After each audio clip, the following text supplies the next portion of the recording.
First ever factory outlet మన Mukunda jewellers వారు తెలుగు నూతన సంవత్సరం ఉగాది పండుగ సందర్భంగా నక్షి మేళా జరుగుతుంది. అన్ని నక్షి జ్యువెలరీ మీద VA ఫ్లాట్ 9.99% మాత్రమే. త్వరపడండి. ఆంధ్రప్రదేశ్ రాజధానికి చట్టబద్ధత అంశం ఢిల్లీకి చేరింది. ఏపీ ఏకైక రాజధానిగా అమరావతికి రాజముద్ర వేసేలా కేంద్రం చట్టం చేయనుంది. ఏపీ అసెంబ్లీ వేదికగా రాజధాని చట్టబద్ధత తీర్మానంపై జరిగిన చర్చలో పాల్గొనకుండా వైసీపీ సభ్యులు ముఖం చాటేశారు. సదరు కీలక తీర్మానాన్ని అసెంబ్లీ ఏకగ్రీవంగా ఆమోదించి హుటాహుటిన కేంద్రానికి పంపింది. ఆ తీర్మానాన్ని కేంద్ర కేబినెట్ ఆమోదించి పార్లమెంటులో ప్రవేశపెట్టనుంది. ఇలా తరుణంలో పార్లమెంటు వేదికగా జరిగే చర్చలో రాజధాని అమరావతిపై వైసీపీ ఎలాంటి వైఖరిని అవలంబిస్తుందనేది హాట్ టాపిక్ గా మారింది.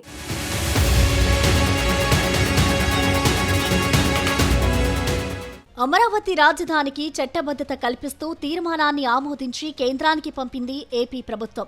అయితే సభకు వైసీపీ హాజరు కాకపోవడం, మొత్తం కూటమి ఎమ్మెల్యేలే ఉండడంతో తీర్మానం ఏకగ్రీవంగా ఆమోదం పొందింది.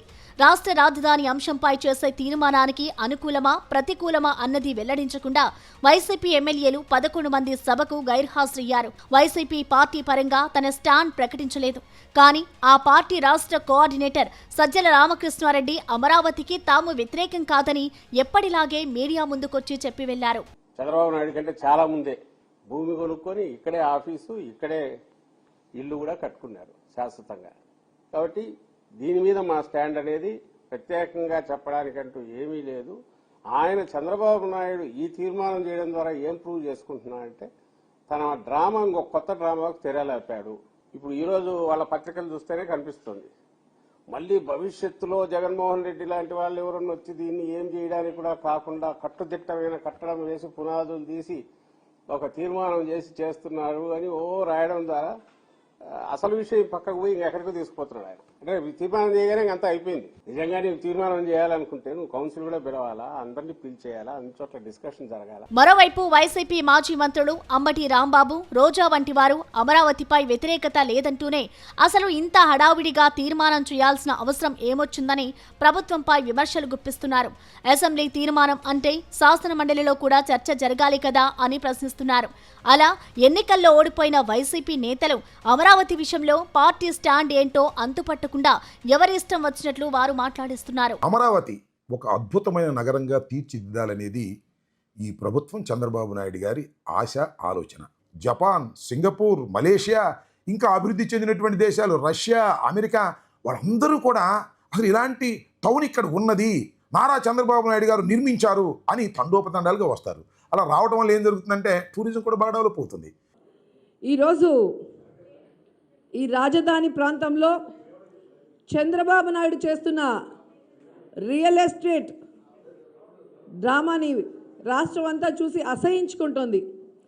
ఇతను 20 గ్రామాలకి ప్రతిపక్ష నాయకుడా లేకపోతే 13,000 గ్రామాలకి ప్రతిపక్ష నాయకుడా అనే అనుమానం అందరిలో కలుగుతుంది.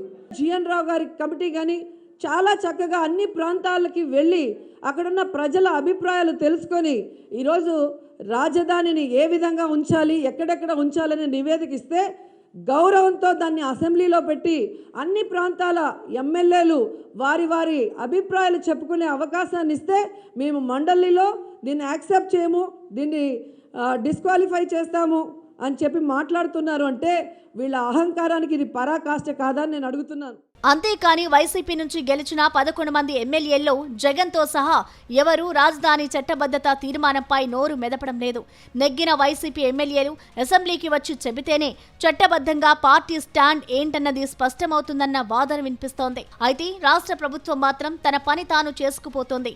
అసెంబ్లీలో ఆమోదించిన రాజధాని తీర్మానాన్ని కేంద్రానికి పంపింది. ఏప్రిల్ 1న జరిగే కేంద్ర కేబినెట్ సమావేశంలో ఈ తీర్మానాన్ని ప్రవేశపెట్టి ఆమోదించే అవకాశం ఉందని మంత్రి నారా లోకేష్ వెల్లడించారు. కేంద్ర కేబినెట్ ఆమోదం తర్వాత ఈ వారంలోనే కేంద్ర పార్లమెంట్లో ప్రవేశపెట్టే అవకాశం ఉందంటున్నారు.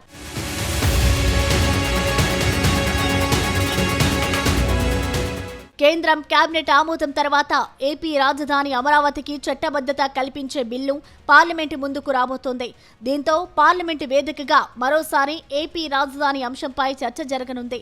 అసెంబ్లీలో జరిగిన చర్చకు దూరంగా ఉన్న వైసీపీ పార్లమెంటులో ఏం చేయబోతుందనేది చర్చనీయాంశంగా మారింది. లోక్సభలో వైసీపీకి 4, రాజ్యసభలో 7 ఎంపీలు ఉన్నారు. ఆ 2 సభలలోనూ అమరావతి రాజధాని మీద కేంద్రం ప్రవేశపెట్టబోయే బిల్లును ఆమోదించాల్సి ఉంది. మరి అప్పుడైనా వైసీపీ తన స్టాండ్ ఏమిటో చెబుతుందా లేదా అని అంతా ఆసక్తిగా చూస్తున్నారు.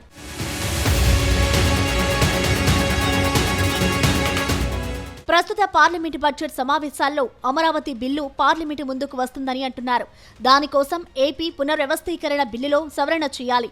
ఉమ్మడి రాజధాని ఉన్న చోట ఏపీ అసెంబ్లీ తీర్మానించినట్లు అమరావతి అని పేర్కొనాలి. కేంద్ర ప్రభుత్వం ఆ విధంగా విభజన చట్ట సవరించి ప్రవేశపెట్టే బిల్లు ఉభయ సభల ముందు వస్తుంది.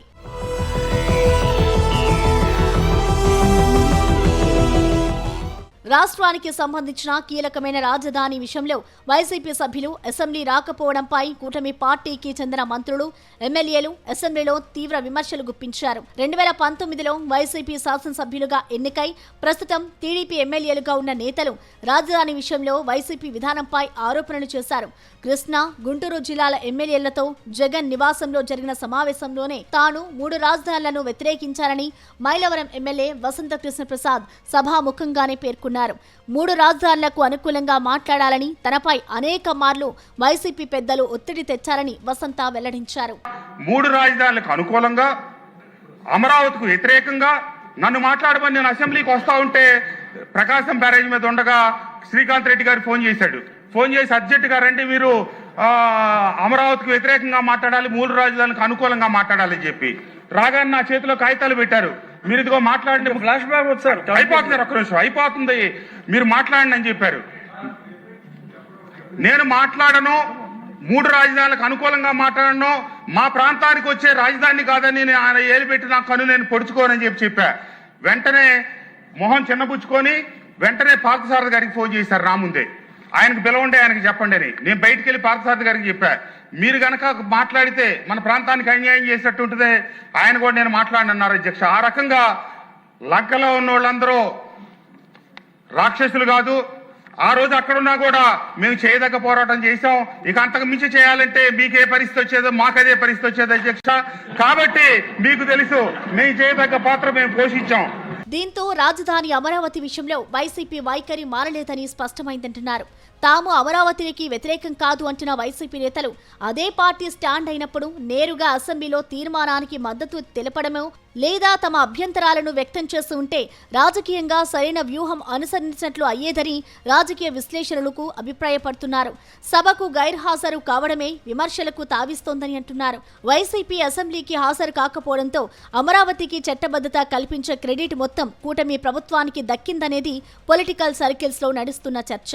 అసెంబ్లీకి రాకుండా వైసీపీ మౌనంగా ఉండడంతో ప్రజల్లోకి తప్పుడు సంకేతాలు వెళ్లి ముఖ్యంగా రాజధానికి భూములిచ్చిన రైతుల్లో వ్యతిరేకత మరింత పెరిగే పరిస్థితి ఏర్పడింది. అదలా ఉంటే వైసీపీ తన వైఖరిని పార్లమెంటు వేదికగా అయినా స్పష్టం చేస్తుందా?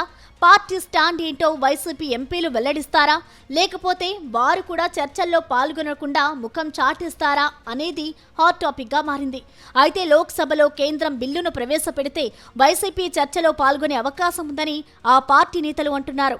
అమరావతి రాజధానికి వ్యతిరేకం కాదని, కానీ రాజధాని పేరుతో జరిగే దోపిడీకి పూర్తి వ్యతిరేకమని వైసీపీ వాదిస్తోంది. అసెంబ్లీ తీర్మానం చేసిన సందర్భంలోనే సభ బయట వైసీపీ వాదనలను ప్రెస్ మీట్ల ద్వారా ఆ పార్టీ నేతలు వెల్లడించారు. అదే వాదనను లోక్సభలో వినిపించి జాతీయ స్థాయిలో కూటమి ప్రభుత్వాన్ని ఎండగట్టాలన్నది వైసీపీ వ్యూహంగా కనిపిస్తోంది. రాజధాని నిర్మాణం పేరిట కూటమి ప్రభుత్వం భూదందాలకు పాల్పడుతోందన్న ఆరోపణలను పార్లమెంటు ముందు పెట్టవచ్చని అంటున్నారు.